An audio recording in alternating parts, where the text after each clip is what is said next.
14, some of the kids would be 17 or whatever, you know, some would be 15. And so all of a sudden everybody that could started to join up. And there was no way that you would grow up and not going to enlist in something, you know. I had this dream when I was very young. I wanted to be a pilot. I used to picture myself, you know, I used to dream about being a pilot, you know. But I never got there, but it was a great dream anyway. But I was influenced, I guess, by my patriotism, and our country was at war, and I was going to go and fight the best I could. I'd be a pilot. Okay. But when I went down there, the thing is that my sister was working in the recruiting office, and she later went into the Air Force and then went overseas. But I came in and told them I wanted to be a pilot. And so when I filled out the forms, I really didn't have the education, because all I had was a high school education. I joined when I was 17 and a half. And you had to be a pilot, you had to know so much navigation, and mathematics was not my best thing. And so they said, how about an air gunner? Oh, I said, that's great. And that's what, before you got to have a gun in your hand, there was a lot of pre-training, marching, basic training, physical fitness, and a lot of things, you know. They, well, when I asked my mother to sign that letter, you know, giving me permission to join, she was not happy about it. But she knew that if she didn't sign another 6 months, I could join on my own anyway. So she figured that not to cause a fuss, she just signed it. But they missed us, sure. We're a loving family and close-knit. And you take 5 people out of the house and they're all overseas, you know, no matter what they're doing, you know. They'll be missed for sure. But when we were still in Canada, we had leaves, come home for a weekend, or sometimes furlough for 2 weeks or whatever. So, sad thing was, I had a lot of friends. A couple of friends were Americans, but they were living in Montreal. And both of them were drafted, and so they went down to the States and went into the Army. And I came home on leave once, and then I met some of the kids on the street, and they told me that both of them had been killed overseas, you know. So this is the kind of thing you faced. A good friend of mine was an air gunner, and he was so proud. Norman DeSales had his sergeant's stripes, and he walked up the street, and he was a couple of years older than me, and he never came home either, you know. So there was a lot of sad things. I mean, war is a terrible thing, as you well know. I don't know what would replace it, but it's a terrible thing. I used to like to go to dances, and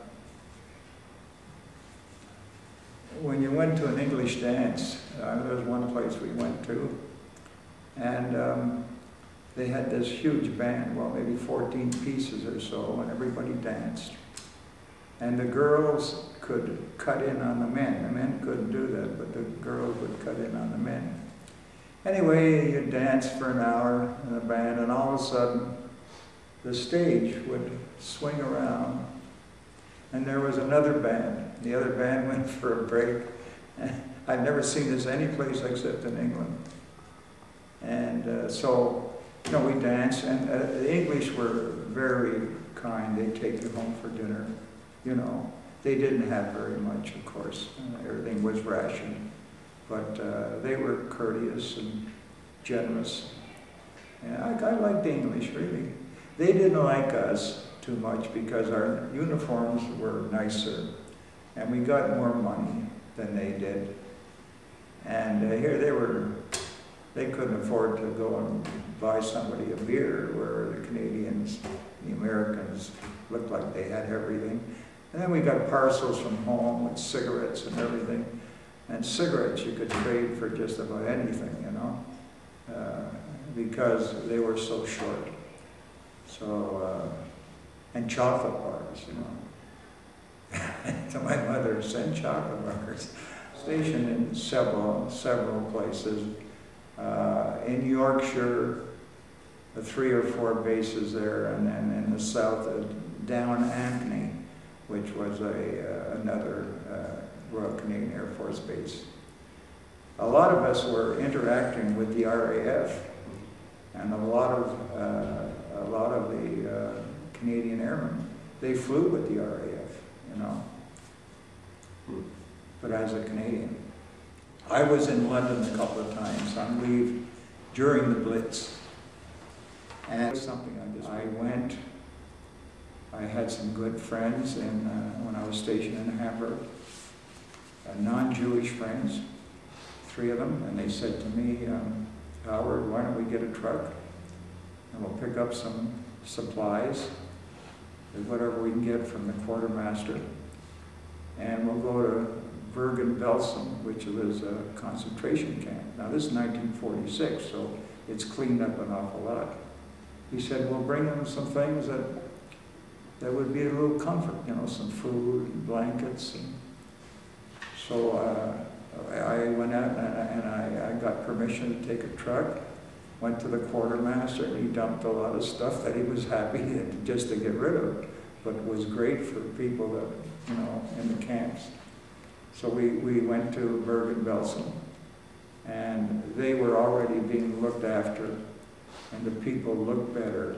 They gained their weight, regained their lives, but the remnants of what happened in that camp was still obvious. So I felt just terrible. I'm sorry I went in a way. But anyway, so we dumped everything there, and they thanked us, but they had a lot of stuff too. And they kept speaking Yiddish to me, and that was too bad because I didn't speak Yiddish, you know. But yeah, that's something I'll never forget. And the 3 guys, you know, that went with me, and just had a heart of gold. They said, let's go and help those people. You know.